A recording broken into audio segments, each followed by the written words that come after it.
देखो, अगर सपने एक देखोगे तो मुश्किलें हज़ार आएँगी, लेकिन वो मंज़र बड़ा ही खूबसूरत होगा, जब आपकी कामयाबी शोर मचाएगी। देखिए, आज है 4 जून और आज की वीडियो में 4 जून के सभी महत्वपूर्ण प्रश्नों पे हम चर्चा करेंगे, जो कि आपकी सभी आगामी परीक्षाओं के लिए मोस्ट इम्पोर्टेंट है। तो शुरू से लास्ट तक वीडियो में बने रहिए और देखिए, इस वीडियो को पूरा देखने के बाद आप इसकी पीडीएफ फाइल भी डाउनलोड कर सकते हैं नीचे डिस्क्रिप्शन बॉक्स में और हमारे टेलीग्राम चैनल पे। दोनों जगहों पे इस वीडियो की पीडीएफ लिंक मिल जाएगी और जो लोग नए हैं वो चैनल को सब्सक्राइब करके बेल आइकन को जरूर प्रेस कर देंगे और वीडियो को लाइक और शेयर भी कर देंगे। तो चलिए शुरू करते हैं। देखिए, आज का हमारा पहला प्रश्न है कि विश्व साइकिल दिवस यानी कि वर्ल्ड बाइसिकल डे किस दिन मनाया जाता है। तो देखिए, विश्व साइकिल दिवस को हम 3 जून को मनाते हैं और जो आपका विश्व साइकिल दिवस है इसको मनाने की शुरुआत साल 2018 में हुई थी।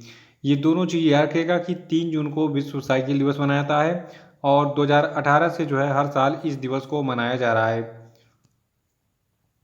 अगला है कि किस राज्य सरकार के द्वारा ACB 14400 नाम का एक एप्लीकेशन लॉन्च किया गया है। तो देखिए, इस 14400 ACB एप्लीकेशन को लॉन्च किया है आंध्र प्रदेश की सरकार ने। और ये जो आपका ACB 14400 नाम का एप्लीकेशन है, ये एप्लीकेशन राज्य भर के सरकारी कार्यालयों में भ्रष्टाचार को रोकने के लिए लॉन्च किया गया है और इस एप्लीकेशन को एंटी करप्शन ब्यूरो जो आपका है इसने डेवलप किया है और इस ऐप के माध्यम से लोग राज्य में यानी कि आंध्र प्रदेश में किसी भी सरकारी अधिकारी के खिलाफ भ्रष्टाचार से संबंधित शिकायतें दर्ज करा सकते हैं। और देखिए, आंध्र प्रदेश राज्य सरकार की बात करें तो आंध्र प्रदेश में वर्तमान में जो है जो मुख्यमंत्री हैं इनका नाम है YS जगन मोहन रेड्डी और यहाँ के गवर्नर हैं विश्वभूषण हरिचंदन। और आंध्र प्रदेश की स्थापना 1 नवंबर 1956 को हुई थी और वर्तमान में आंध्र प्रदेश की राजधानी क्या है, अमरावती। अगला कि बांग्लादेश ने किस ऑलराउंडर को तीसरी बार टेस्ट टीम का कप्तान अपॉइंट किया। तो देखिए, अभी हाल ही में साकिब अल हसन जो है फिर से जो है टेस्ट टीम के कप्तान बना दिए गए हैं बांग्लादेश के और इन्होंने इस पद पर मोनी मुल हक का स्थान लिया है। और आपको बता दूं, इसके अलावा एक और नियुक्ति हुई है जो बांग्लादेश क्रिकेट बोर्ड है, इसने लिटन दास को अपना नया उप कप्तान बनाया है, जो आपकी बांग्लादेश की टेस्ट टीम है उसका। तो साकिब अल हसन बन गए हैं जो बांग्लादेश की क्रिकेट टीम है उसके टेस्ट टीम के कप्तान और ये तीसरी बार बने हैं। इसके पहले 2 बार भी ये टेस्ट टीम के कप्तान अपॉइंट किए गए थे। अगला कि हाल ही में भारत का और किस देश के बीच में तीसरी पैसेंजर ट्रेन मिताली एक्सप्रेस को हरी झंडी दिखाई गई। तो देखिए, एक ट्रेन जिसका नाम मिताली एक्सप्रेस है, ये भी हाल ही में भारत और बांग्लादेश के बीच में चलाने के लिए हरी झंडी दिखाई गई है। और आपको बता दूं, भारत और बांग्लादेश के बीच में चलने वाली ये तीसरी ट्रेन है। इसके पहले 2 ट्रेनें और लॉन्च की गई हैं, उन दोनों के बारे में आपको बताऊंगा अभी। अभी मिताली एक्सप्रेस का नाम रट डालिए। देखिए, जो आपकी मिताली एक्सप्रेस है ये ट्रेन न्यू जलपाईगुड़ी और ढाका यानी कि बांग्लादेश की जो राजधानी ढाका है, ठीक है, उसके बीच में चलेगी। और ये ट्रेन हाल ही में शुरू किए गए हल्दीबाड़ी चीलाहाटी रेल लिंक से होकर गुजरेगी। और आपको बता दें कि भारत और बांग्लादेश के बीच में इससे पहले जो 2 ट्रेनें चली थी इसका इनमें से पहले का नाम है मैत्री एक्सप्रेस, दूसरे का नाम है बंधन एक्सप्रेस। और जो पहला वाला मैत्री एक्सप्रेस है, देखिए एग्जाम में बहुत पूछा गया है कि मैत्री एक्सप्रेस जो है ये किन देशों के 2 देशों के बीच में चलने वाली एक ट्रेन है। तो ये ट्रेन जो है ये भारत के पश्चिम बंगाल राज्य के कोलकाता से जो है ढाका के बीच में चलाई जाती है, यानी कि भारत और बांग्लादेश के बीच में चलने वाली ट्रेन है मैत्री एक्सप्रेस। और दूसरी ट्रेन आपकी बंधन एक्सप्रेस है जो कि कोलकाता और खुलना के बीच में चल रही है।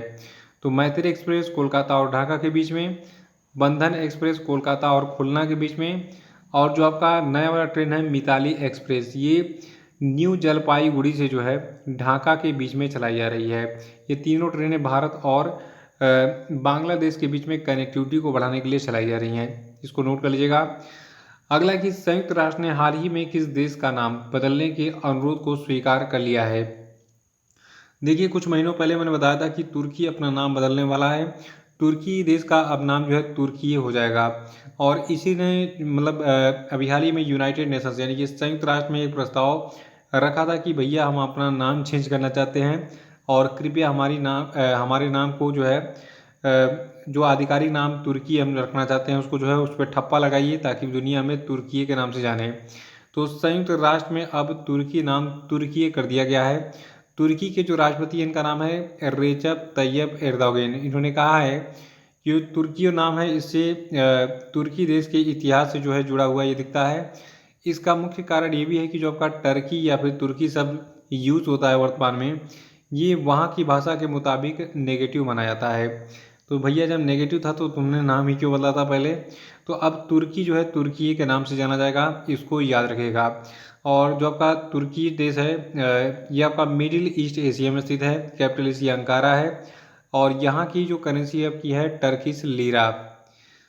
अगला कि हाल ही में किस भारतीय अमेरिकी छात्र ने 2022 स्क्रिप्स नेशनल स्पेलिंग बी प्रतियोगिता में पहली बार स्पेल आप मुकाबले में खिताब जीता। देखिए एक प्यारी सी बच्ची हैं जिनका नाम है हरिनी लोगन। इन्होंने अभी हाल ही में जो है 2022 स्क्रिप्स नेशनल बी स्पेलिंग प्रतियोगिता में पहली बार स्पेल आप मुकाबले में जो है खिताब जीता है। और इस खिताब के बारे में थोड़ा सा मैं आपको डिटेल बताऊंगा और हरिनी लोगन के बारे में भी। देखिए जो भारतीय अमेरिकी छात्र हैं, ठीक है, हरिनी लोगन, इन्होंने 90 सेकेंड के स्पेल आप में जो है 22 शब्दों का सही स्पेलिंग बताया तथा विक्रम राजू को 6 अंकों से हरा दिया। और जो आपकी भारतीय मूल की अमेरिकी छात्रा हैं हरिनी लोगन, इनको एक बार स्क्रिप्स नेशनल स्पेलिंग बी से हटा दिया गया था, लेकिन बाद में फिर से इनको इस कंपटीशन में वापस ले लिया गया था। और इनकी बात करें तो ये वर्तमान में यानी कि जो हरिनी लोगन हैं ये वर्तमान में सैन एंटोनियो टेक्सास से 8वीं कक्षा की पढ़ाई कर रही हैं। वर्तमान में ये केवल 13 साल की हैं और इन्होंने भी हाल ही में ये स्पेल आप मुकाबला जीतने के बाद 50,000 अमेरिकी डॉलर से अधिक का नगद पुरस्कार जीता है। तो विजेता का नाम क्या है? हरिनी लोगन। इन्होंने 2022 स्क्रिप्स नेशनल स्पेलिंग बी प्रतियोगिता में पहली बार स्पेल आप मुकाबले में खिताब जीता है। नोट कर लीजिएगा, एग्जाम के लिए इंपॉर्टेंट है।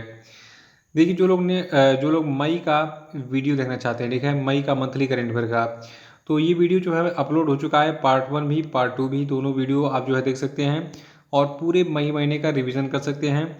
और जो हमारा प्लेलिस्ट है मंथली करेंट अफेयर वाला, उसमें जाइए और जनवरी से लगाए अब तक सारे करेंट अफेयर को रिवाइज कर डालिए, ताकि आने वाली परीक्षा में बैठें आप जब तो आपको सारे करेंट अफेयर याद हो जाएं। अगला है कि हाल ही में किस बैंक के एमडी और सीईओ एस कृष्णन सेवानिवृत्त हो गए। तो देखिए जो पंजाब एंड सिंध बैंक था, इसके जो मैनेजिंग डायरेक्टर और चीफ एग्जीक्यूटिव ऑफिसर थे एस कृष्णन, ये भी हाल ही में रिटायर्ड हो गए। देखिए Punjab and Sindh bank limited की बात करें तो इसका मुख्यालय नई दिल्ली में है। संस्थापक इसके वीर सिंह थे और इसकी स्थापना 1908 में 24 जून को की गई थी।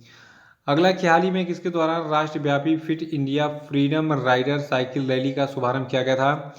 तो देखिए जो आपका fit India freedom rider cycle rally है, इसको अभी हाल ही में इसका शुभारंभ अनुराग ठाकुर ने किया। देखिए जो केंद्रीय मंत्री अनुराग ठाकुर हैं, इन्होंने कहा कि जो साइकिल है, साइकिल की सवारी करके हम फिट इंडिया मूवमेंट, खेलो India movement, clean India movement और हेल्दी इंडिया मूवमेंट के लक्ष्य को हासिल कर सकते हैं। और नवा प्रश्न है कि हाल ही में किस राज्य सरकार ने पेपर स्टाम्प की जगह ई स्टाम्प शुरू करने की घोषणा की है। तो देखिए पंजाब में जो है अब पेपर स्टाम्प का यूज़ नहीं होगा, अब वहाँ पे ई स्टाम्प का यूज जो है शुरू हो जाएगा, यानी कि इलेक्ट्रॉनिक स्टाम्प पेपर यूज़ होगा। देखिए पंजाब सरकार 1 रुपये से 19,999 रुपये तक के ई स्टाम्प पर स्टाम्प विक्रेताओं का 2% जो है इनको कमीशन देगी। यानी कि अगर कोई भी स्टाम्प पेपर है 19,999 रुपये तक का, तो उस पर 2% जो है कमीशन मिलेगा जो स्टाम्प पेपर बेचते हैं। जबकि जो आम जनता होगी तो ये वास्तविक दर पर स्टाम्प पेपर खरीदेगी, यानी कि 10 रुपये का स्टाम्प आप खरीद रहे हैं तो आपको 10 ही रुपये मिलेगा। और उदाहरण के लिए आप बता दें कि अगर मान लीजिए किसी कस्टमर ने 100 रुपये का स्टाम्प पेपर खरीदा है तो उसको केवल 100 रुपये पे करने होंगे, कोई अतिरिक्त कमीशन नहीं लगेगा। बाकी राज्यों में तो लगता है 10 रुपये का स्टाम्प पेपर है तो आपको लगभग 12.5 रुपये जो है आपको पे करने पड़ते हैं। 10वां प्रश्न की मेटा के नए मुख्य परिचालन अधिकारी कौन बने। तो देखिए मेटा के नए मुख्य परिचालन अधिकारी बने हैं जेवियर ओलिवन और इन्होंने इस पद पर शेरिल सैंडबर्ग का स्थान लिया है। देखिए मेटा कंपनी के बारे में बहुत लोग नहीं सुने होंगे, आपने फेसबुक का नाम सुना होगा। देखिए फेसबुक ने अभी हाल ही में अपना नाम चेंज करके मेटा कर लिया था, ठीक है। तो इसी मेटा कंपनी के मुख्य परिचालन अधिकारी कौन बन गए हैं? Xavier Olivan. शेरिल सैंडबर्ग का इन्होंने स्थान लिया है। देखिए मेटा कंपनी की बात करें तो इसके चीफ एग्जीक्यूटिव ऑफिसर हैं मार्क जुकरबर्ग और इन्होंने इसको स्थापित किया था 2004 में कैम्ब्रिज मैसाचुसेट्स अमेरिका में। तो ये थे आपके आज के सभी इंपॉर्टेंट प्रश्न और अब हम बात करेंगे आज के सभी क्वेश्चन अपडेट भी। देखिए आज के क्वेश्चन अपडेट का पहला प्रश्न है, हाल ही में किस तिथि को तेलंगाना का स्थापना दिवस मनाया गया, बताइए।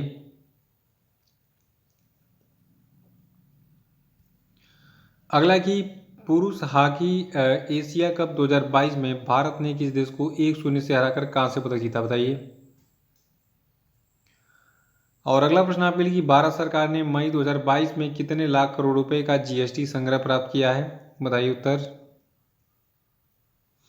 चौथा प्रश्न कि हाल ही में किसी नागरिक उड्डयन सुरक्षा ब्यूरो का नया महानिदेशक नियुक्त किया गया है, बताइए। और नेक्स्ट है कि किस देश का सुपर कंप्यूटर फ्रंटियर जो है ये जापान के फुगाकू को पछाड़कर दुनिया का सबसे तेज सुपर कंप्यूटर बन गया है, बताइए। और अब हम बात करेंगे कल के पूछे गए सभी क्वेश्चन अपडेट के क्षेत्रों की। देखिए अपडेट का पहला प्रश्न था कि विश्व दुग्ध दिवस जो है यानी कि वर्ल्ड मिल्क डे कब मनाया गया, तो देखिए इसको हमने 1 जून को सेलिब्रेट किया है। और अगला था कि हाल ही में राष्ट्रपति रामनाथ कोविंद ने किसको लोकपाल अध्यक्ष का अतिरिक्त प्रभार दिया, तो देखिए अभी हाल ही में जो है जस्टिस प्रदीप कुमार मोहंती को दिया गया है लोकपाल के अध्यक्ष का अतिरिक्त कार्यभार। और इस न्यूज़ से संबंधित जितने भी इंपॉर्टेंट बातें हैं ये मैंने परसों बताई थी, तो परसों का वीडियो देख के उसको रिवाइज कर डालिएगा। और तीसरा प्रश्न जो है ये है कि हाल ही में विश्व स्वास्थ्य संगठन ने किस राज्य को तंबाकू नियंत्रण के लिए पुरस्कृत किया, तो देखिए अभी हाल ही में झारखंड को तंबाकू नियंत्रण के लिए पुरस्कृत किया गया है। अगला था कि वैश्विक मातृ पितृ दिवस यानी कि ग्लोबल डे ऑफ पेरेंट कब मनाया गया, तो देखिए हर साल 1 जून को हम वैश्विक मातृ पितृ दिवस मनाते हैं। और पांचवा था कि हाल ही में किस आईआईटी में परम आनंद सुपर कंप्यूटर को कमीशन किया गया, तो देखिए आईआईटी गांधीनगर में परम आनंद सुपर कंप्यूटर को कमीशन किया गया है। तो इसी के साथ ये वीडियो समाप्त होता है। जय हिंद जय भारत।